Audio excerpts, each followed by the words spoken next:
Eita. Zilma?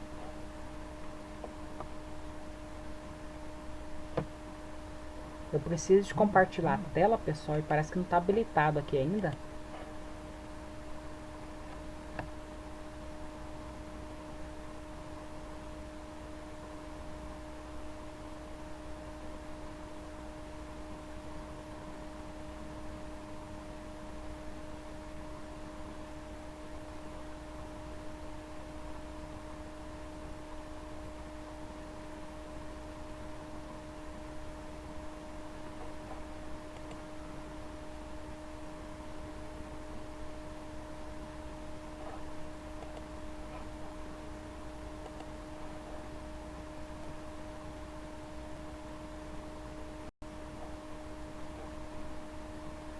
Oi, Zilma?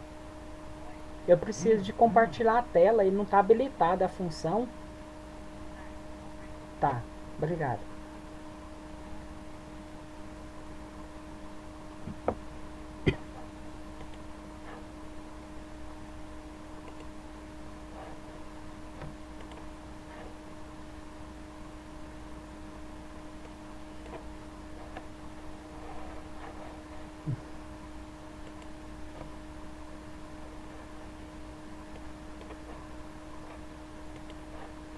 Pessoal, então, né, bom dia a todos, sejam bem-vindos a mais uma aula. Eu vou estar continuando usando aquele slide que eu havia mostrado para vocês na aula anterior, tá bom? Com relação à parte teórica, né, teoria cinética dos gases. Gases são fluidos, certinho? Então, por exemplo, nós temos os líquidos e os gases. Então, existe dois tipos de fluidos. Os fluidos que nós chamamos de líquidos e os fluidos que nós chamamos de gases. Há uma diferença, por exemplo, lá na engenharia, por exemplo, o engenheiro fala o seguinte, um sistema pneumático. Quando ele fala um sistema pneumático, porque tem a ver com pressão. Então ele relaciona mais a estudo de gases, certo? Então quando você vai observar, por exemplo, alguém falar para você, ah não, fulano trabalha com sistemas pneumáticos. Então já é voltado mais para gases, certinho? Aqui nós não vamos separar esses sistemas, né, dessa maneira, porque nós vamos estudar de maneira geral os gases. Por que nós estudamos então os gases? Bom, eu até coloquei uma figura aqui que ela mostra para nós, vocês estão visualizando essa imagem que eu coloquei? Ele tem tipo um fogãozinho aqui que tem queimando alguma coisa e está produzindo vapor. Isso, então vamos lá. Isso aqui poderia ser, por exemplo, um sistema de produção que eles chamam de caldeira. O que é a caldeira, por exemplo?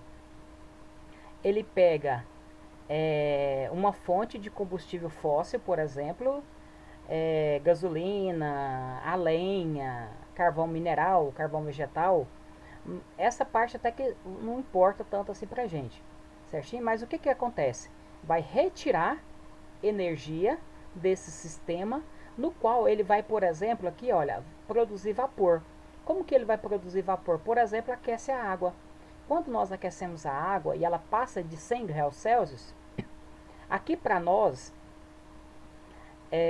a água começa a entrar em ebulição a uma temperatura menor, tá bom? Em torno de 94, 96, dependendo também a pureza da água, tá bom? Então, em 100 graus Celsius, falamos assim de maneira geral teórica, que a água entra no estado de vapor e aí ela vai sendo acumulada nesse lado aqui. Então, como ela acumula desse lado, o que acontece? Ela vai gerar uma pressão maior ainda do que aqui anteriormente.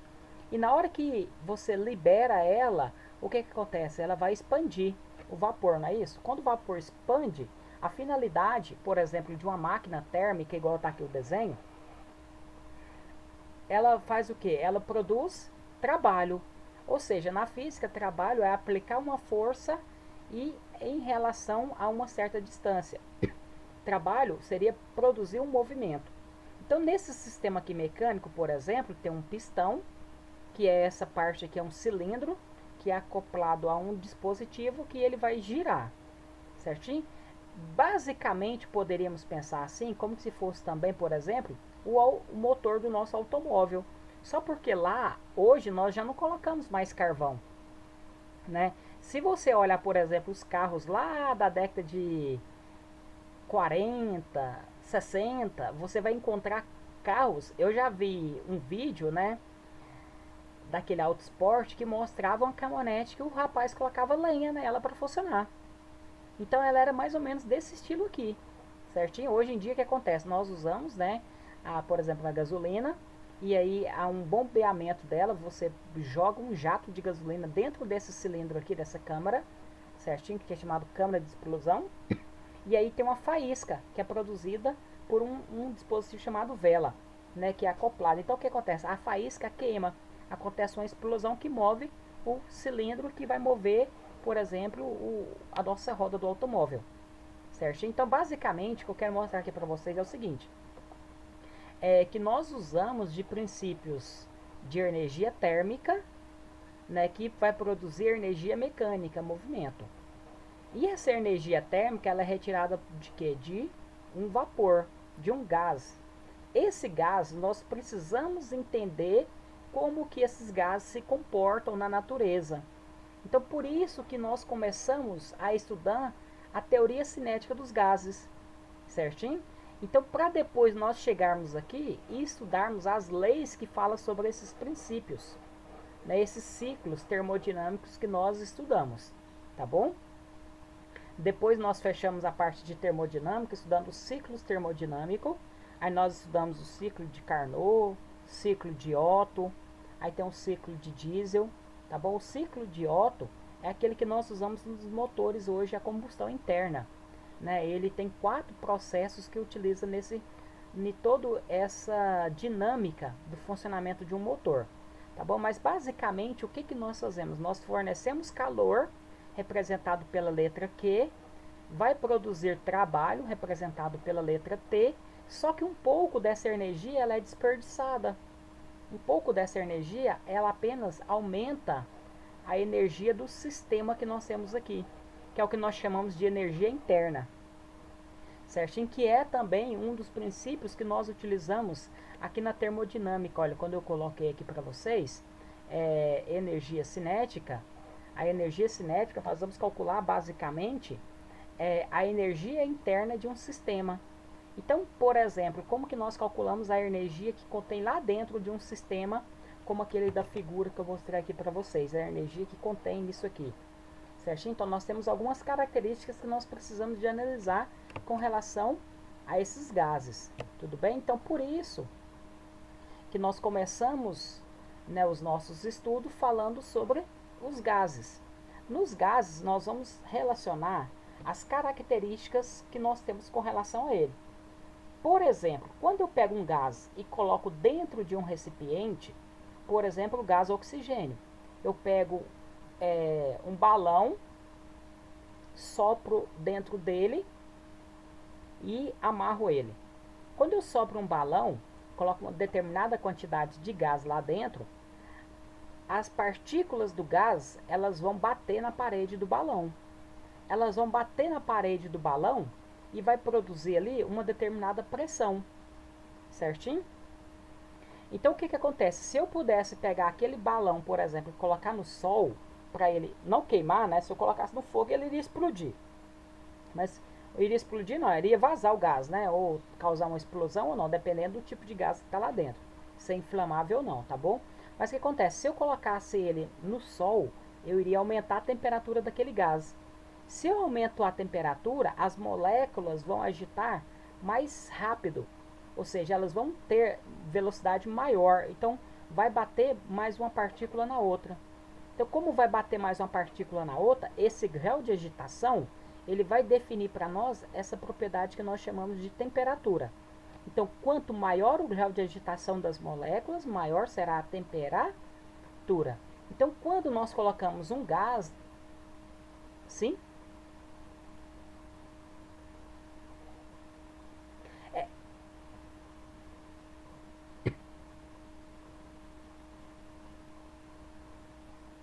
Não, mas você, dependendo, por exemplo, nós estamos aqui a pressão atmosférica, uma TM, certinho? Você não sente o gás, você fala, é porque nós nos movemos a baixa velocidade. Se você quer sentir, por exemplo,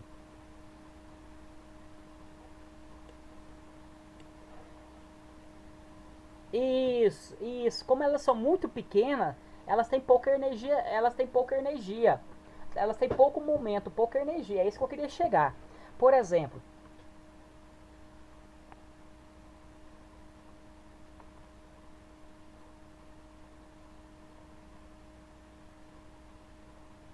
isso.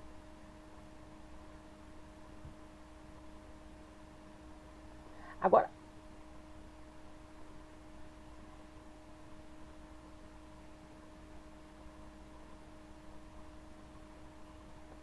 isso, é porque na verdade nós calculamos uma velocidade média para ter uma noção geral do sistema. Mas você pode pensar assim o seguinte, ó, quando você está entrando num carro, por exemplo, você abre a janela, você sente o vento. Aí você coloca a mão de fora, a sua mão vai ficar numa certa posição. Quando aumenta a velocidade do carro para 100 quilômetros por hora, eu estou falando de velocidade baixa na nossa vida cotidiana, mas na vida das moléculas, às vezes, pode ser uma velocidade alta, certo? Então, depende muito do referencial, igual o colega disse. Ah, essa história do flash, movimento, partículas, aí é uma outra dinâmica que se tem por trás disso, tá bom? Mas então, quando você coloca a mão de fora do carro a 100 quilômetros por hora, você sente que o seu braço está sendo, né, você sente aquela presença ali do vento, né? Quanto maior é a velocidade, mais difícil é para você manter, por exemplo, a mão ou o braço do lado de fora. Oi.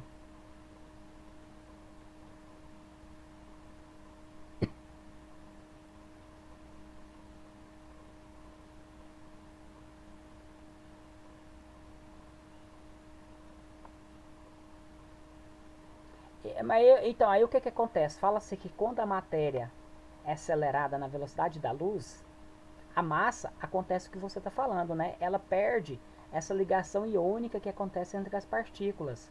Então a massa, ela quebra as moléculas e a massa vai se transformar em energia. Lembra lá daquela equação do Einstein lá? E igual a mc ao quadrado? Então aquela energia, isso, a energia, quando ela atinge a velocidade da luz, né, a matéria vai se transformar em energia. Né? Isso já foi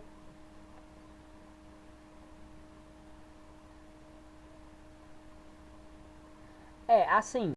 Hoje, né, os aceleradores de partículas, né, começou acelerando elétrons, porque o elétron ele é quase 2.000 vezes mais leve que um próton. E isso é mais fácil. Por exemplo, é mais fácil você carregar 1 quilo ou 1.840 quilos de uma massa, por exemplo. É muito mais fácil você mover um objeto mais leve. Então, por isso que os aceleradores antigos utilizavam o elétron. Hoje em dia, existe já aceleradores mais modernos, por exemplo, lá o LHC, Large Hadron Collider, que é colidor de hadrons. Né? Eles aceleram prótons.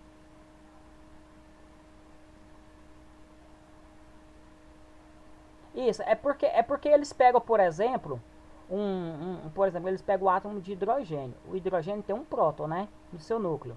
Então eles alteram a massa dele para que fique só aquele próton ali na massa. Então, na verdade, né, é Hadron, né, igual o colega disse. Mas são partículas alteradas num sistema que eles colidem para bater uma na outra para gerar todas aquelas ênfases, né, científicas que eles buscam. Tá bom? Mas o que acontece? Aqui nós estudamos maneiras mais geral de comportamento da estrutura da matéria. Certinho? Nós não entramos a fundo, por exemplo, em parte estrutural de matéria aqui a princípio nessas propriedades. Tá bom? O que nós vamos analisar? Quando nós temos, por exemplo, um gás dentro de um recipiente, nós sabemos que o gás ele vai ocupar todo o volume, certinho? E que essas moléculas elas ficam muito mais distante do que o tamanho da própria molécula, certinho? E o que acontece? Isso vai dar as características para nós, por exemplo, que nós vamos estar, né, observando como que é o comportamento dos fluidos. Agora, quando nós estamos estudando os gases, nós vamos estudar basicamente uma característica que é chamada de gás perfeito. O que é um gás perfeito? É um gás monoatômico. Por exemplo, ele só tem, né, uma molécula só. Por exemplo, não é igual tá aqui, por exemplo, nessa figura, que é uma combinação, por exemplo, aqui de monóxido de carbono, dióxido de carbono, metano, um gás que tem enxofre aqui, né? Então, o que acontece? É, basicamente, nós temos apenas um único tipo de gás que vai estar ali dentro daquele recipiente, tá bom? São gases de moléculas monoatômicas, ou seja, basicamente moléculas do mesmo gás. Eu não vou ter vários gases diferentes lá dentro. E esses gases aqui, eles vão ser rarefeito, ou seja, não vai ter muita concentração de partículas aqui. Então, quando nós fazemos essa análise, nós vamos estudar o comportamento, né, o que nós chamamos de um gás perfeito, certinho? Então, quando nós estudamos o gás perfeito, existem algumas características. Na vida prática, por exemplo, nós não vamos usar um gás perfeito, por exemplo.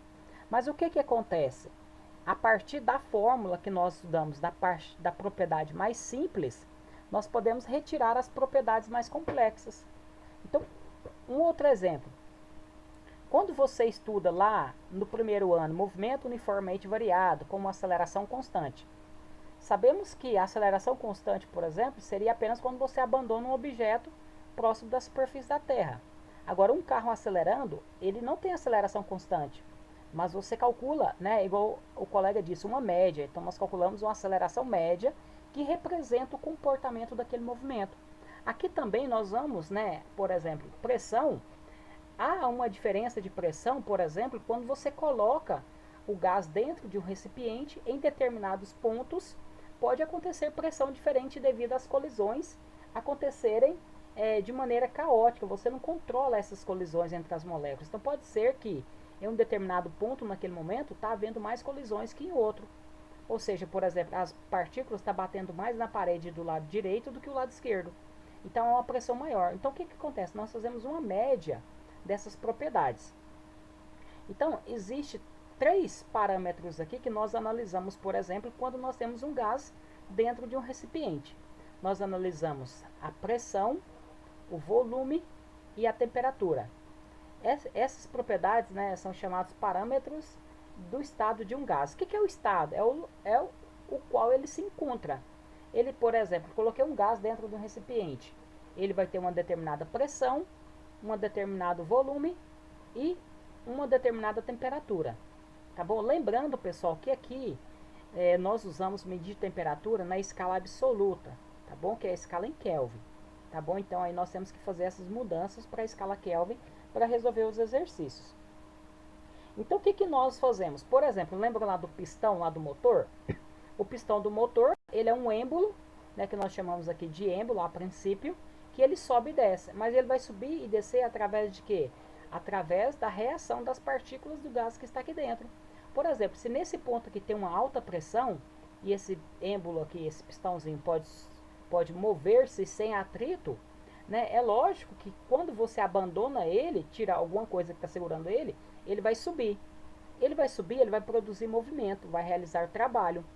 Certo? Então aqui que está a finalidade de nós estudarmos, por exemplo, o comportamento dos gases quando acontece, por exemplo, a expansão do gás. Então, quando acontece essa expansão, vai, por exemplo, alterar esses parâmetros. Por exemplo, aumentou o volume ocupado pelo gás. Vai diminuir a colisão entre as moléculas, vai diminuir a pressão. Diminuindo a pressão, você também pode diminuir a temperatura. Certo? Então, nós vamos fazer, né, essa análise desses 3 parâmetros, que é o que nós vamos estar relacionado às equações de estado do gás. Quando um gás muda, por exemplo, desse primeiro recipiente para o segundo, para o terceiro, nós falamos que aconteceu uma mudança. Aqui na física nós chamamos de transformação gasosa. Certinho? Então, existem as transformações que acontecem num sistema termodinâmico. Mas lembrando, pessoal, qual é a finalidade? Estudar o comportamento do gás para nós utilizarmos isso ao nosso favor. Então, por exemplo, né, no motor, esse pistão aqui vai subir, vai descer e vai produzir trabalho, que é o que nós utilizamos. Certinho? Aí lá na termodinâmica, o que ele faz? Ele estuda esses processos termodinâmicos que acontecem para entender qual que seria o maior aproveitamento de quanto que você fornece, por exemplo, energia e quanto de trabalho que é produzido no sistema.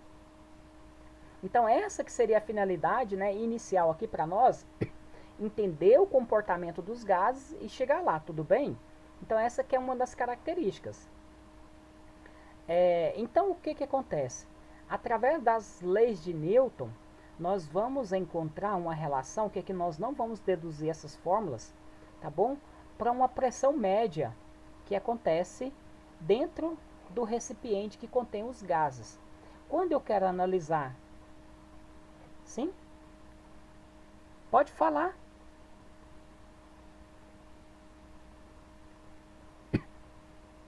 Isso.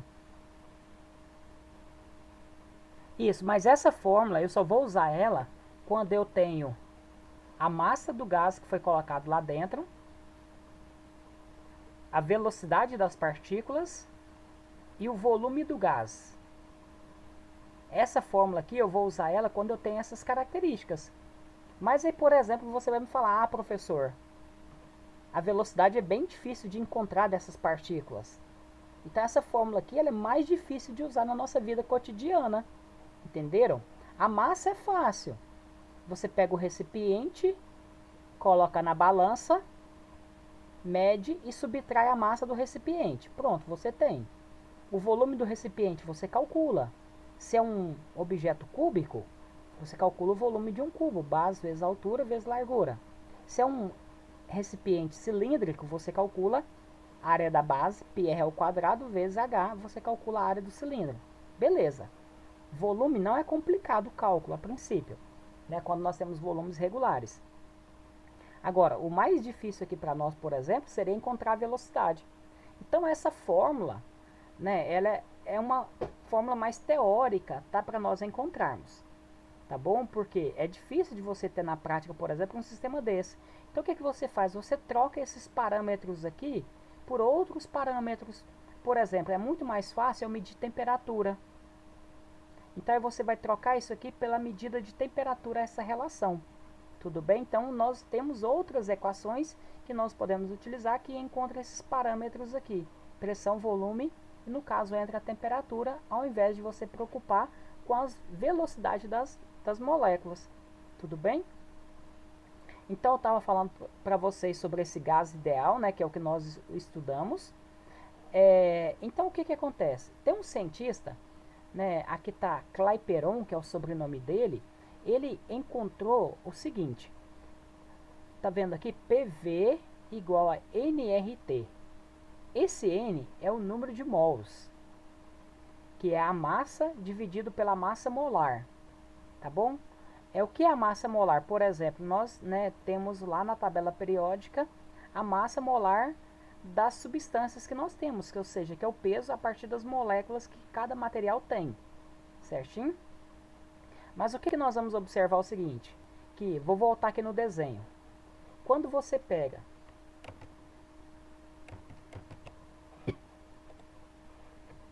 as características, por exemplo, desse sistema aqui, você pega a pressão, multiplica pelo volume, divide pela temperatura,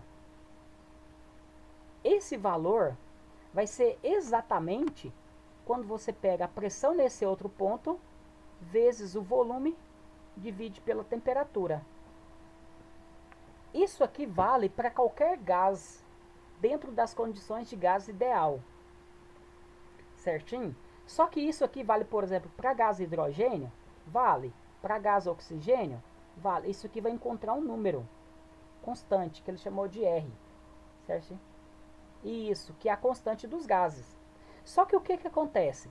Como nós sabemos que para oxigênio a molécula tem um certo tamanho, para gás metano a molécula tem um outro tamanho. Então cada número de mols, por exemplo, para cada gás diferente, vai mudar essa característica. Então por isso que nessa fórmula aqui vai aparecer um N. Esse N aqui, ó, é relação tipo de material, ou tipo de gás, né, no caso. Certinho? Então isso aqui é uma característica que vai depender do gás. Agora esse R não, esse R é constante. Por exemplo, a teoria da gravitação fala que o G, né, nós falamos que é 10 metros por segundo ao quadrado. Tá bom? Mas na verdade um G médio da Terra a determinada altitude é 9,8. Tá bom? Mas por quê? Porque você fez vários experimentos e viu que próximo da Terra os objetos são atraídos por uma força gravitacional, que nós calculamos a força peso, certinho? Que você vai encontrar isso aqui proporcionalmente à massa do objeto. Se você quiser encontrar a força de interação entre essas partículas ou entre esses objetos, você tem que essa força ela é dada pelo produto da massa m1, m2, dividido pela distância ao quadrado. Isso vale para qualquer objeto. Ah, professor, mas se eu estiver na Terra é a mesma coisa que se eu estiver na Lua? Se eu estiver em Marte? Aí o que acontece? Tem a constante gravitacional, que é nós usamos a letra G maiúsculo, tá bom? Então isso aqui vale por quê? Para o local onde você está. Do mesmo jeito, pessoal, existe, por exemplo, quando você tem outros tipos de partículas, por exemplo, carga elétrica. Quando você tem carga elétrica, por exemplo, uma carga positiva, uma carga negativa, ou positiva mesmo, vai existir uma força de interação entre elas, no caso aqui, de repulsão, que essa força vai ser dada pelo produto da carga 1, carga 2, dividido pela distância ao quadrado entre elas, a menos do local onde você colocou essas partículas, que vai encontrar para nós uma constante que aqui ele representa de K, que é chamado de constante eletrostática. O que eu quero falar para vocês?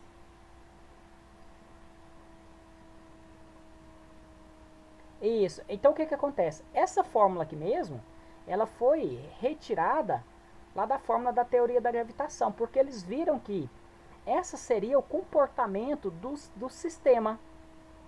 Então o que acontece? Aqui para nós, na parte de termodinâmica, que a parte inicial de estudo dos gases, o que eles fizeram?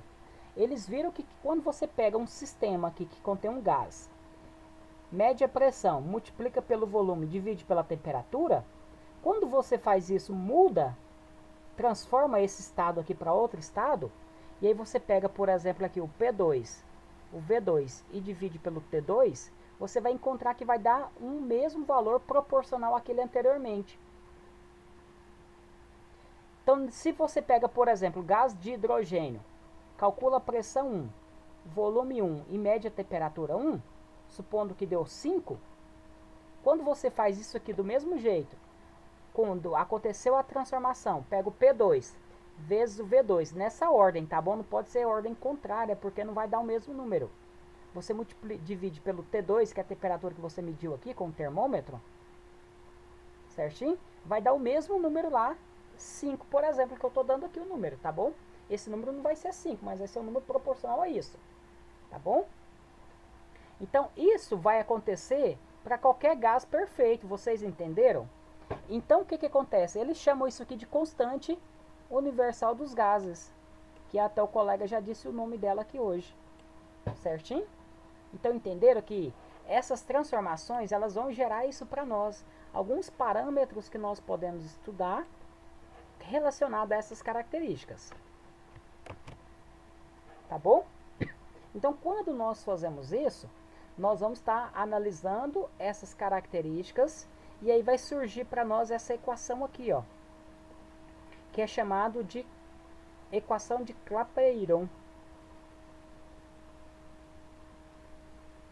Lembrando que a temperatura tem que estar em Kelvin, a pressão e o volume, não tem problema você fazer essa análise aqui, certinho?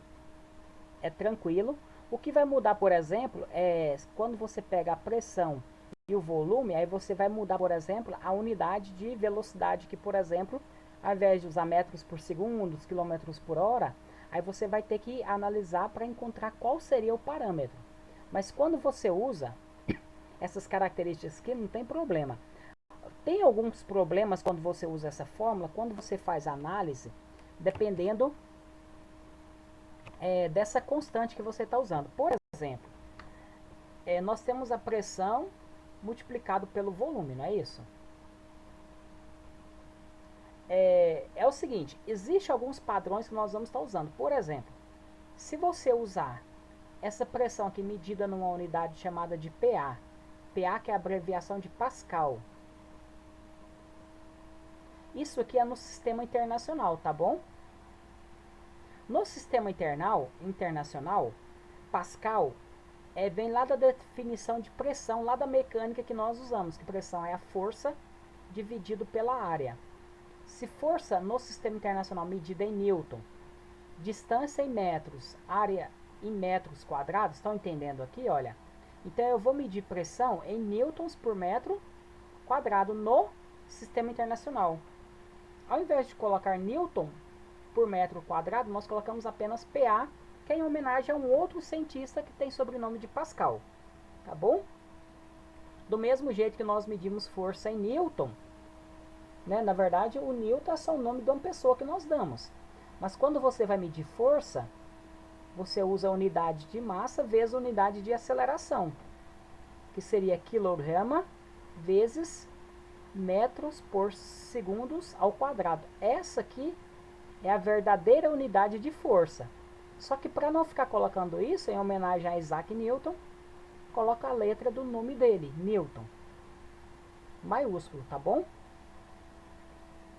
Então o que, que acontece? Isso então, quando você usa pressão medida em Pascal, que é Newton por metro quadrado, você pode usar a unidade aqui, por exemplo, do volume em metros cúbicos. Porque você vai cancelar metro cúbico com metro quadrado e vai sobrar apenas m. Quando você tem n vezes m, se vocês lembrar dessa propriedade aqui lá do primeiro ano, nós temos uma propriedade que é chamada de trabalho, que nós usamos o tal, que é força vezes distância. Viram aqui, por exemplo, nos gases nós tiramos a equação do trabalho já direto, olha. A pressão vezes o volume, ele vai dar para nós quem? O trabalho do gás. Então, quando você tem, por exemplo, um sistema termodinâmico, que você fornece energia para ele, você vai fornecer energia em forma de quê? De calor. Esse sistema, ele vai produzir trabalho, vai produzir movimento, e também nem toda energia vai produzir trabalho. Por exemplo, você tem uma lâmpada, vai fornecer energia lá, só que lá você fornece energia elétrica, não térmica, tá bom? Então, quando você fornece energia térmica, ela vai produzir o quê? Luz. Então, você fornece aqui energia, por exemplo, na lâmpada. Estão entendendo? Sim? Alguma dúvida? Alguém gostaria?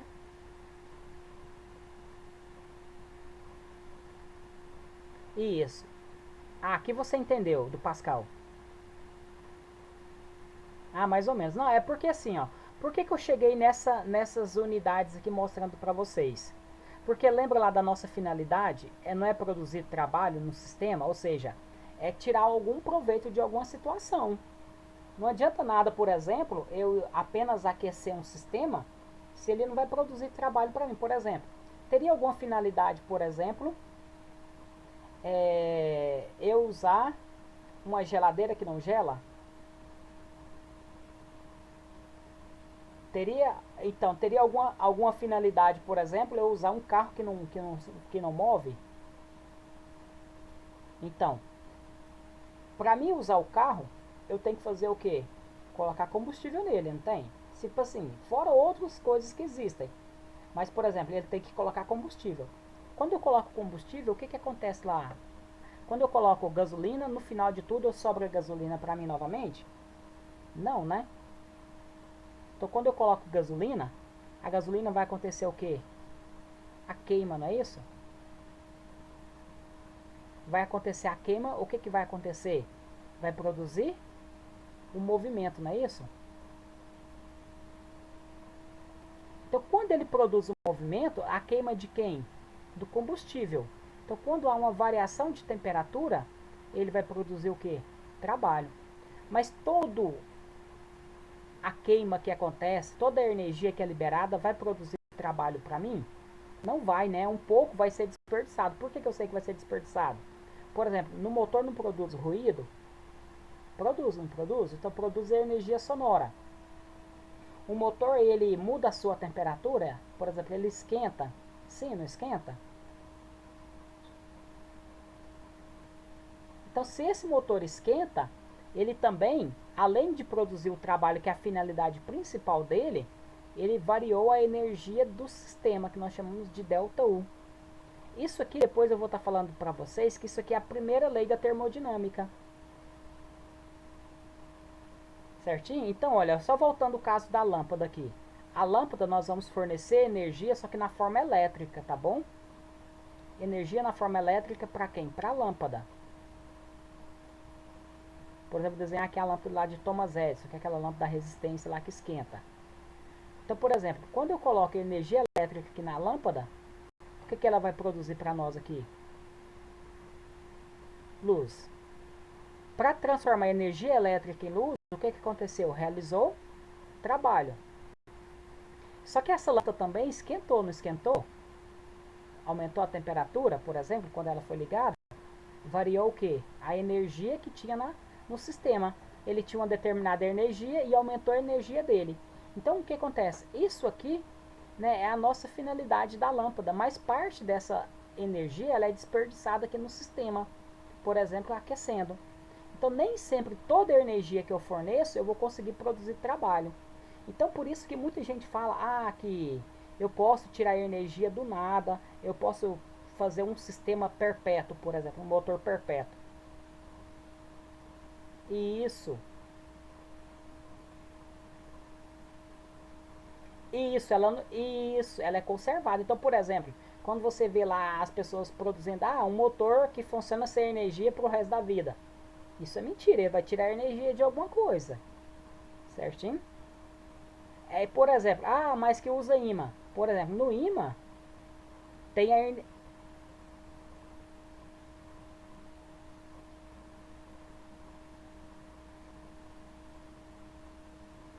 E isso, por exemplo, o imã, ele foi feito de material.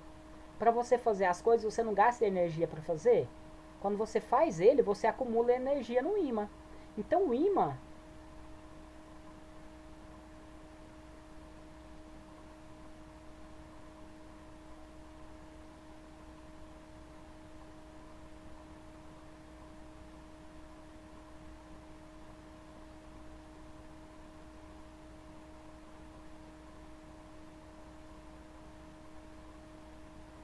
isso, acontece isso. O efeito Joule é o que? Aquecimento, tira a energia do sistema, igual por exemplo da lâmpada, olha.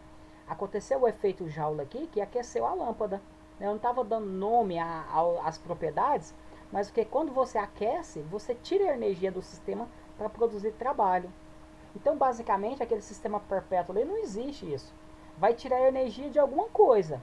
Nem que você está tirando a energia do ímã. O ímã vai perder energia? Vai.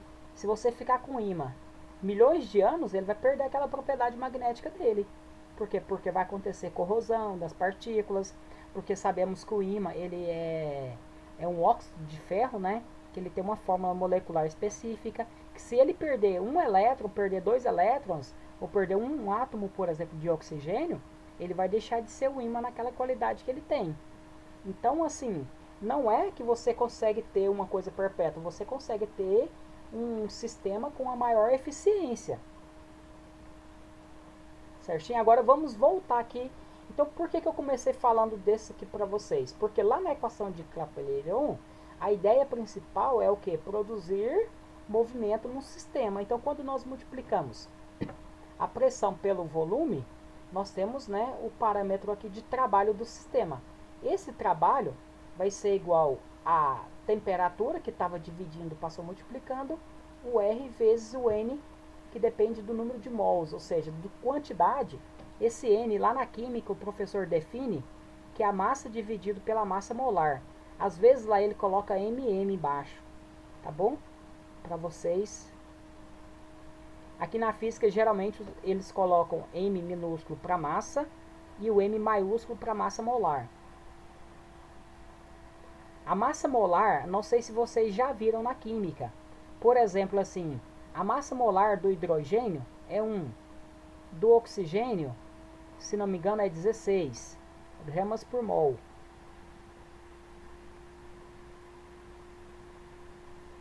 Certo? Então, por exemplo, quando eu tenho o átomo, a água, a molécula de água não é H2O? Então eu vou ter 1 vezes 2, que eu tenho 2 átomos, mais 16 vezes 1. Então eu vou ter aqui 16 mais 2 vezes 1, 2. Então uma molécula de água, ela tem 18 gramas por mol. Então se você pega lá 1 mol e medir, por exemplo, você pega 1 mol de água, coloca dentro de uma balança. Pega um copo, coloca 1 mol de água. 1 mol de água vai ter quantos gramas de água? E onde? Isso, 18 gramas de água que vai ter em 1 mol. Aí outra pessoa pode perguntar, professor, mas o que seria esse mol? Aí você vai lembrar da relação, por exemplo, esse mol, eu até coloquei aqui um pouquinho mais na frente, ele é em relação ao número de Avogadro. Em um volume lá, em uma quantidade de partículas, né, que você pega lá, 1 mol, ele tem 6,02 vezes 10 a 23 moléculas lá dentro dele. E aí tem como você definir a quantidade de moléculas relacionadas, por exemplo, à massa. Certinho? Então, no mol, nós temos essa... mol é uma unidade de medida, tá bom? Por exemplo, nós não medimos distância em metros. Nós medimos tempo em segundos, minutos. Nós medimos a quantidade de moléculas, a quantidade de matéria em mol, certinho? Essa é uma unidade, apesar que não é comum para a nossa vida cotidiana, né? Mas é uma unidade que é usada na ciência, né? Ela é uma das grandezas fundamentais que nós temos lá no sistema internacional, porque lá nós medimos comprimento, massa, tempo, temperatura termodinâmica, corrente elétrica, intensidade luminosa e quantidade de matéria. São as 7 grandezas básicas, certinho? Eu até postei para vocês lá naquele primeiro texto, ou no segundo texto relacionado a esse bimestre que eu havia colocado, tá bom? Então o que nós temos que entender? Nós temos que entender, pessoal, que a ciência, a física, que é uma parte da ciência, que lidar com as transformações da natureza, ela veio para nos ajudar a encontrar essas características, certinho? Então, olha, quando você vê a equação de Clapeyron, PV igual a nRT. Se PV ele deu trabalho, o trabalho vai ser a energia do sistema. Então, se eu quiser calcular a energia interna do sistema, que é a soma de todas as energias cinéticas que existe, energia cinética de translação, de rotação, todas essas características a mais que existe, como que nós vamos encontrar essa energia interna? Olha, eu até coloquei aqui, ó, provavelmente ela vem da energia cinética de agitação, da energia potencial que liga as moléculas, né, energia de ligação, energia nuclear. Aí não vamos entrar em detalhe, tá bom? Porque tem umas classes que nós separamos esse tipo de energia nuclear. Interação forte e interação fraca, tá bom? A interação forte, por exemplo, é aquela que liga o elétron no núcleo atômico. Existe outra energia nuclear que liga as moléculas para formar as partículas, tá bom? Mas o que acontece? Quando nós somamos todos esses tipos de energia que contém, nós vamos ter o que nós chamamos de energia interna, que é a energia, por exemplo, daquela quantidade de gás. Então nós chamamos de energia que está dentro dele. Por exemplo, eu coloquei num volume, é a energia interna do sistema que nós temos. Então essa energia interna, ela é calculada a uma média também, tá bom? Essa média dessa energia, ela vai dar para nós que vai ser 3 meios de N vezes R vezes T. Certinho? Oi? Acabou, né? Valeu, então. Pessoal, então é o seguinte, entenderam um pouquinho? A finalidade, então, de nós darmos essas propriedades é isso. É fazer essa relação entre essas características que nós observamos com relação à natureza. Tá bom? Eu coloquei uma lista de exercício para vocês, que é uma lista de exercício teórica, tá bom? Lá no portal para vocês responderem, tá bom? Depois vocês dão uma olhadinha, tá bom? Relacionado a ela e tentem resolver os exercícios dessa lista, tá bom? Mas sempre lembrando que essas propriedades que nós fazemos é porque elas têm uma outra finalidade futura maior do que apenas estudar a propriedade isoladamente que nós estamos estudando a princípio.